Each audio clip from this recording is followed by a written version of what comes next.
Welcome to the channel. Here, we master tricky words and their meanings.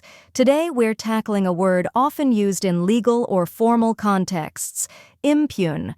It might seem a bit challenging, but by the end of this video, you'll pronounce it with confidence. The correct pronunciation is impugn.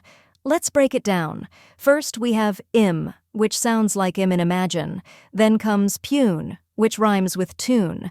The P is soft and followed by the Y sound like in you, and the oon part is like the sound in moon. Now let's put it all together. Impugn. Try repeating after me. Impugn. Now a little faster. Impugn. And at full speed, impugn.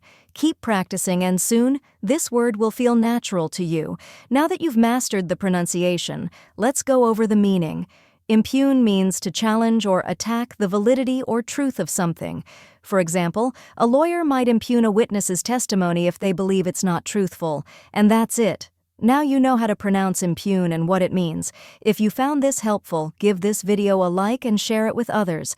Comment below with any tricky words you'd like me to cover next. And don't forget to subscribe for more pronunciation guides. See you in the next video.